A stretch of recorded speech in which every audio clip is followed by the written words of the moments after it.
Salam alaikum wa rahmatullah. Donc, on continue notre série de vidéos concernant les mille et une excuses pour ne pas faire le Hajj. Donc, c'est parti. 14e excuse, il y a les enfants, faut que je m'en occupe, j'irai au Hajj quand ils grandiront. Donc, ça, c'est un argument qui revient souvent, sauf que, bon, sachez que vous avez la possibilité d'effectuer des courts séjours pour votre Hajj de 10 à 15 jours. Donc, si vous vous organisez bien, normalement, vous pouvez confier la garde de vos enfants à vos parents, frères et sœurs, voisins ou personnes de confiance. Le problème, c'est qu'en repoussant à chaque fois à la date, oui, jusqu'à que les enfants grandiront, c'est que, bah, vous savez, vous n'êtes pas garanti d'avoir votre santé et les finances au moment venu. Donc, aussi, gardez à l'esprit que si vous êtes sur place, vous aurez la possibilité, alhamdulillah, d'invoquer pour vos enfants pour qu'ils soient préservés de tout mal et faire de dua pour eux. Donc aussi un autre argument, c'est que bah un enfant en fait, si on regarde d'un point de vue purement financier, les enfants en bas âge souvent les charges ça sera beaucoup moins important de manière générale, hein, je parle, hein, qu'un adolescent ou un jeune adulte. Donc euh, donc voilà. Et aussi du point de vue santé, bah c'est toujours mieux de le faire quand on est jeune. Donc voilà, donc pour tout ça, en fait, c'est mieux. Déjà, c'est pas une excuse. Et placez votre conscience en Allah, faites les causes et Inch'Allah, ça se déroulera bien. Voilà. Autre point, 15e excuse, donc c'est une bulle spéculative, les prix vont finir par baisser. Donc là, c'est simple, on enlève les lunettes d'expert en prévision financière et en fait, on va réfléchir de façon logique et simple. Le nombre de musulmans, il augmente, alhamdoulilah, d'année en année.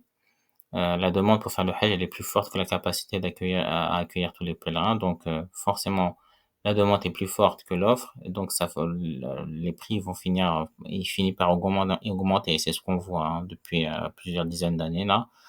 Donc, il y a peu de chances que les prix baissent. En plus, avec la vision 2030 de l'Arabie Saoudite pour sortir de la dépendance du pétrole, ça m'étonnerait qu'ils fassent des promotions. Donc, en tout cas, n'attendez pas que ça diminue, hein. Je pense que ça augmentera, ça augmente depuis toujours et ça augmentera avec le temps. Et vous avez le budget, vous avez la santé, ne jouez pas avec le feu, faites-le. 16e excuse, mes parents ne sont pas encore partis au Nord-Vieux. Donc là, moi, j'ai fait une vidéo spéciale par rapport pour répondre à cette question. Donc n'hésitez pas à la visionner. Mais en gros, ça reste une fausse excuse. En fait, à partir du moment où vous pouvez le faire, santé financière et physique, vous devez le faire tout simplement. Donc, il n'y a pas d'ordre de priorité. Donc voilà. Ensuite, je suis endetté pour une longue durée, trop compliqué de partir. Alors ça, sur cette question, les avis des savants divergent. Certains disent qu'il faut absolument rembourser avant de partir au Hajj. D'autres autorisent le Hajj pour quelqu'un qui a une dette. Alors, à condition qu'il informe le créancier, que le créancier lui dit OK, il donne son accord pour qu'il puisse faire le Hajj et que l'endetté, celui qui part, lui juge qu'il pourra rembourser le créancier à son tour. En tout cas, si vous suivez cet avis-là, il faudra, avant de partir, mettre tout en œuvre pour que au cas où si il vous arrive quelque chose au Hajj, vous puissiez rembourser la personne, donc soit par un gage, un garant ou autre. Donc là, il y a divergences d'opinion, c'est au cas par cas, donc c'est à vous de voir. Donc pour cela, consultez un savant qui vous aidera à répondre à cette question. Vas-y, depuis qu'il y a Youssouf Hajj, il ramène des stars de foot.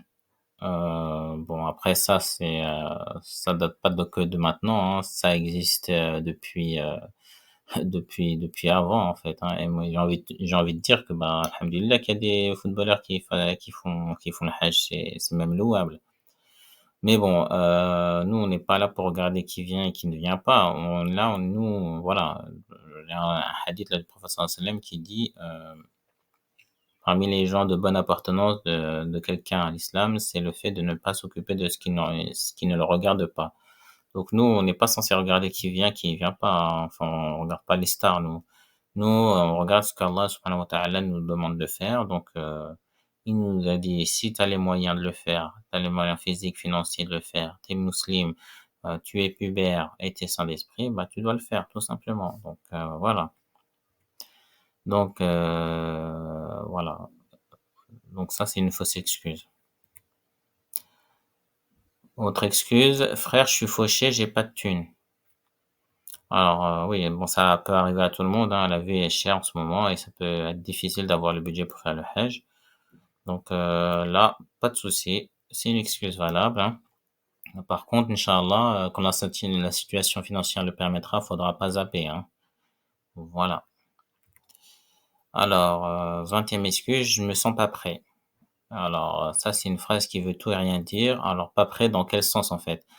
En fait, si tu as l'argent et la santé, et qu'importe ton niveau de religiosité, tes péchés passés, tu dois le faire, tout simplement.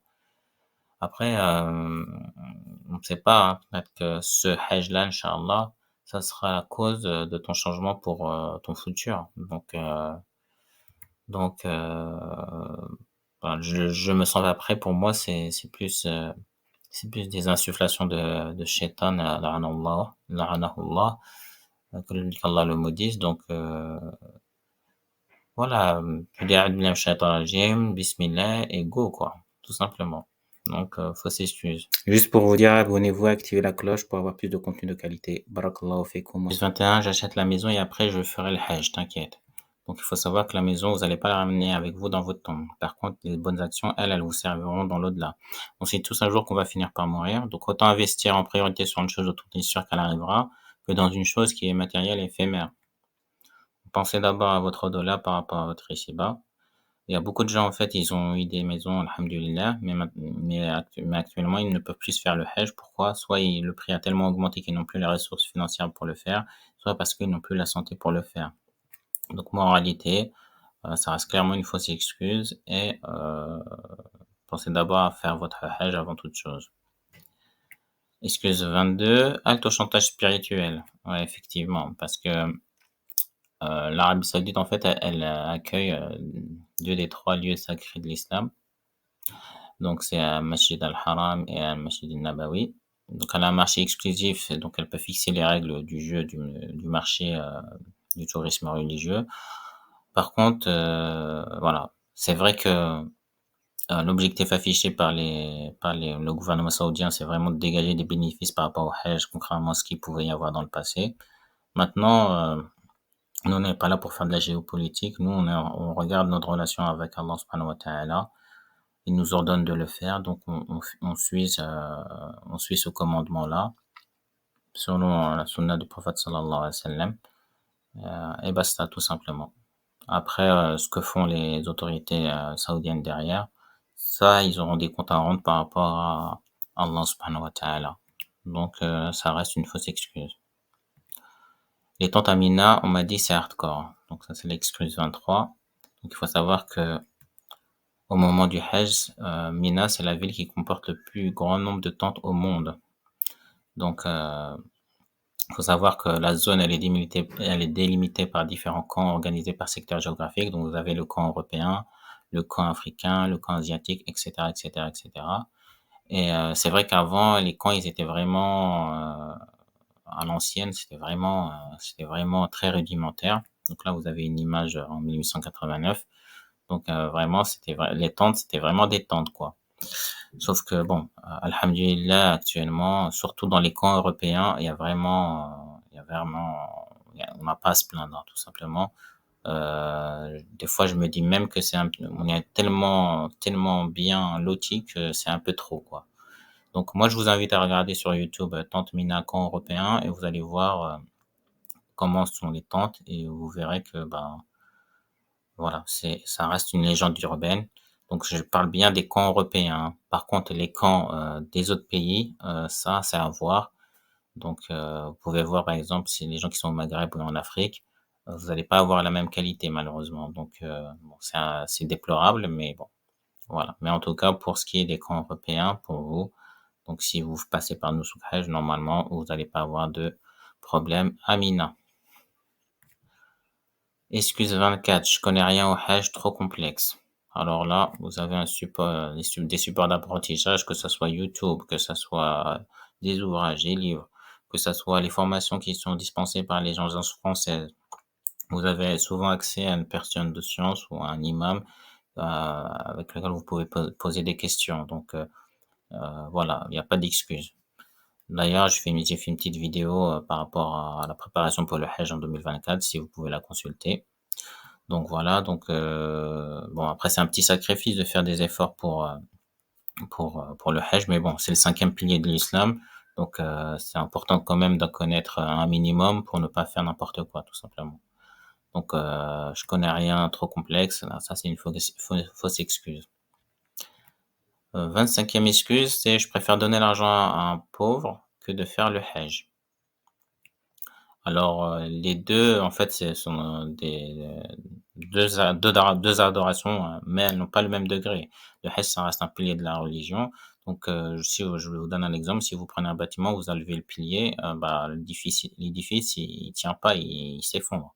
Donc ça reste quelque chose qui est, d'une importance capitale. Alors que la sadaqa, bon, c'est un acte de bienveillance fort louable, mais c'est pas au même niveau qu'un pilier. Donc, et en plus, l'un n'empêche pas l'autre, hein. Donc, si vous voulez, hein, vous pouvez faire le Hajj et donner votre argent à des employés qui assurent l'hygiène des lieux saints et qui ont des salaires modestes. Donc, comme ça, vous profitez en même temps du moment, en même temps du lieu et vous capitalisez en faisant le Hajj sur place. Donc, pour moi, c'est une fausse excuse. Et dernière excuse de cette série, c'est faut se vacciner contre le Covid pour aller au Hajj. Alors, c'était le cas en 2022 avec la plateforme Motawif et en 2023 avec Nusuk Hajj, mais en 2024, ce n'était plus obligatoire, c'était juste recommandé pour les personnes à risque. Donc ça reste une fausse excuse.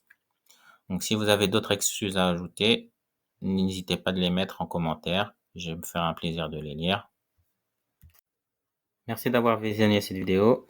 Pour un accès facilité pour le Hajj, n'hésitez pas à découvrir ma formation Objectif Nusuk Hajj via le lien en description. Likez, abonnez-vous et activez la cloche. Barakallahu fikum. Wassalamu alaikum.